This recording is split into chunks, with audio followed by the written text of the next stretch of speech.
14 page, 14 page, page 8 of 14. 14 page, page 14. 14 pages, 14 pages, 14 pages, 14 pages!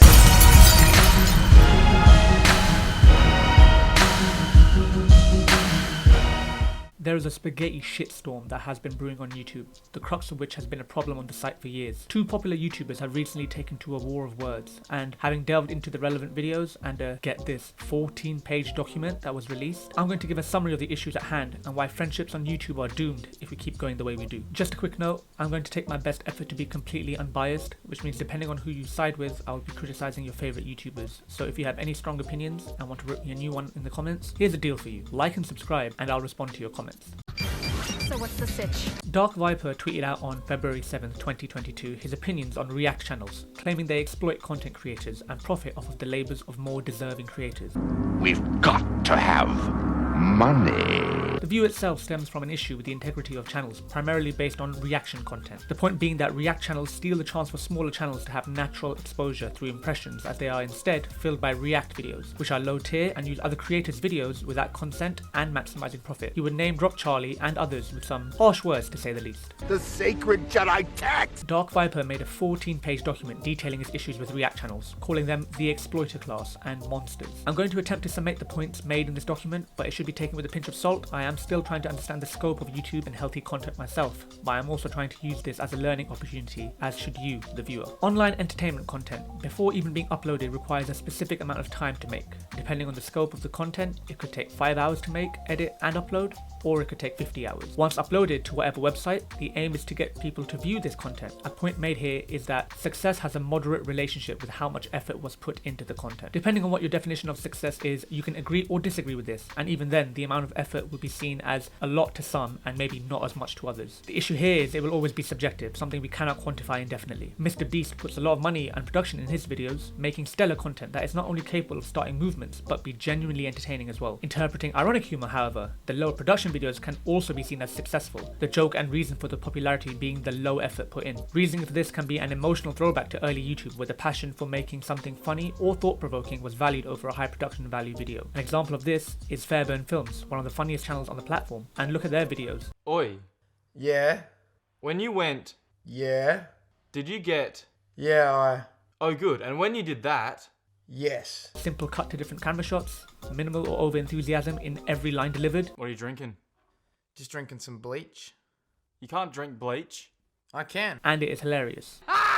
Either way, you have two styles of videos that are able to break through the YouTube algorithm and be recommended to many. The argument here is that React channels offer the lowest amount of efforts while using other people's content. The original content creators can only put a limited amount of content in a certain time span, as making, editing and uploading takes considerable time. But React channels only need to view the final product and upload a video of this, or live stream it. The correlation between impressions and views is an important one. An impression is the appearance of a direct link to a piece of content that appears on a screen. For example, a video appearing in the recommended of a YouTube user. While the user has not clicked on the video has made it to the feed of that user. The implication being the online recommend algorithm seeing it as viable content for the user. Documentaries like The Social Dilemma on Netflix have already talked about how these recommendations work, and I would recommend watching it. It's pretty interesting. In order to sell the user's online data, these algorithms are very good at finding content online that each individual user would want to view in order to keep you glued to your screen. The content creator's goal is usually then to be able to appeal to each user so the content is able to get recommended to more people. You can see where React channels are able to profit here. The channel's only theme being reacting means they can react to anything, and therefore their theme is anything. React channels are more likely to take up impression spots. These spots are finite, as vast as the internet is, each spot on whatever website is always occupied by something. So the later you get in the game, the harder the competition. The document says content creators are in a tug of war against each other,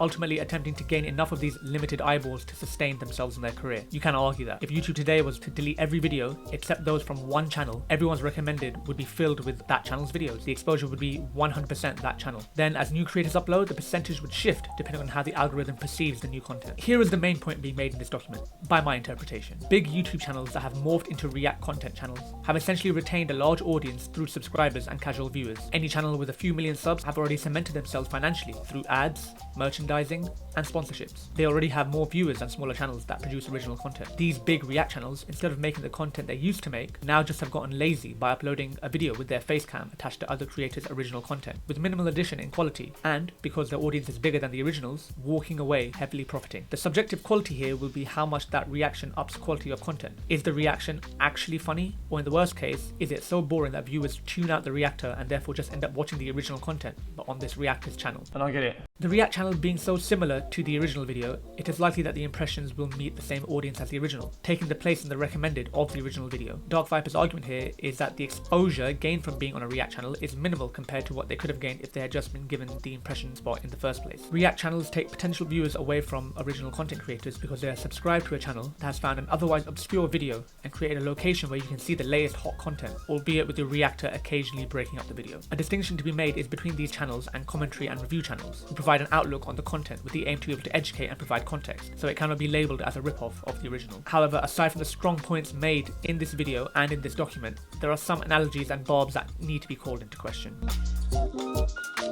DarkViper is a very passionate character, as can be seen straight away from his video responding to Charlie's initial criticism of his document. Impressions they give out are a portion of what they steal from other people. You can tell he cares, although that itself is subject to your bias. I have been a viewer of Charlie for no more than 4 months, and this is the first time I've heard of DarkViper. I watched his video and read the document with an open mind, and I agree with the headlining point of his document. React channels are a problem, because they are too easy, and other channels do not get a chance to find that natural exposure. While it is near enough impossible to measure it from our side, a purging of the React content in our recommended would allow for other channels to be recommended instead. Thank you for your sacrifice.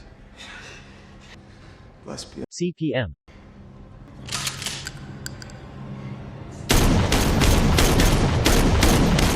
There is no guarantee that they will get clicked on more, but the likelihood goes up. Charlie is not a React channel. Going onto his channel, you can see gaming videos, reviews, podcasts, and discussion-based comedy. The ability to be able to switch up the content is what keeps it fresh. The reason channels centered around the core personality still grow to this day is because the creator himself grows and changes with the time. There is no loss of integrity. It is maturing and not making the same teenage cringy humor anymore. To say that someone's content would be better off if they just carried on doing what they were doing when they were 16 is ludicrous and in support of people not growing up. The ability to be able to address criticism is one that allows a large portion of the fans to gravitate towards Charlie himself. He's going to stop reacting to videos in full on his live streams and instead commentate on just the aspects of the video that he believes he can add to. This video came out on the same day he initially criticized the document, a critique he self-admittedly said he gained more clarity over after DarkViper's video. The modesty here shows that he's not some money-hungry YouTuber who would just exploit others for profit and will change his style of content if provided with valid criticism.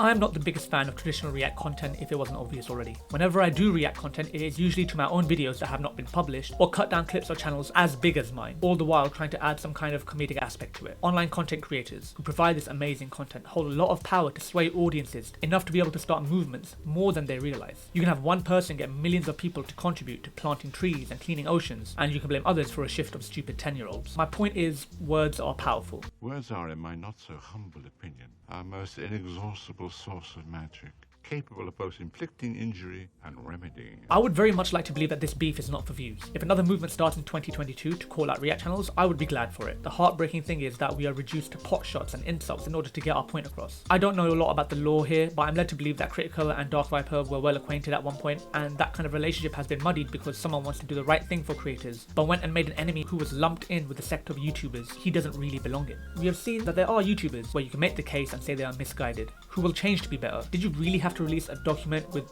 really bad analogies? I mean, come on, spiking drinks, monsters. Is the yeah baby guy that guy?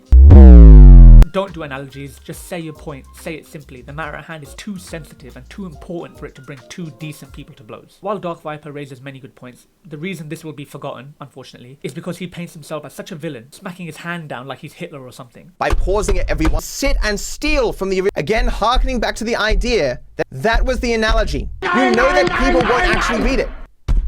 Sure, maybe he's like this all the time, but this is no longer making content on YouTube. This is very important. An important argument should not be done on YouTube as a back and forth video upload contest. Speak to each other, state your points, not on Twitter, take it to DMs. Do you know what a collaborative effort between the two of you could achieve? The perception of this important issue has been muddied by this seemingly bad blood-filled dispute. At the end of the day, these are two good YouTubers, but you can see what it has turned into, right? In a desperate attempt to push their down with React channel narrative, a YouTube furor has been created for people to hate instead of tackling the actual problem, with any valid point being nullified because you have less subs, according to this guy. Is that really how you wanted to paint yourself? Imagine what you could have done if you had just talked first.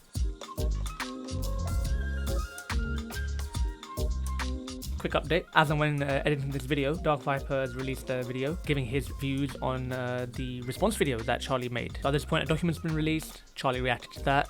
Dark Viper reacted to that reaction, and then Charlie reacted to that reaction of his reaction, and now Dark Viper is now reacting to that reaction of that reaction of that reaction. Just to keep it simple. It already looks like it's moving in a correct direction. It looks like they've had a chance to basically apologize for the mistakes they've made, including Dark Viper saying that he shouldn't have painted Charlie in the light that he said he did. Looking back on the video, I do realize I did not take as much of a stand on criticizing Charlie as much as I did on some of the stuff that Dark Viper said, but that's purely because Charlie basically addressed a lot of his own criticisms already in the video that he made. I'm gonna link all the relevant videos and the documentation in the description so you can check it all out yourself in the order that it was released so you can form your own opinion. It's a shame that it had to reach this far. This guy has some pretty decent content, like it's pretty good. It's better than anything I'll ever make. It's just a shame that it's been muddied basically this early on in the year, you know, when people are trying to get their years off to a start on YouTube and make sure the content is good for the year. He's admitted that he brought it upon himself, but he doesn't disagree with anything he says in the video, which is fair enough. Every point he made about React channels is true. After having read the document again and watching the videos again, I find it hard to argue that everything he says about React channels is false. I can't argue that it's false. It is pretty much true. And Charlie's doing the right thing by saying that he's going to stop reacting to videos full on live stream. It looks like they found a way to resolve it. The sad thing is that you can't help but feel like a friendship's been broken quite severely here. But hey, that's life.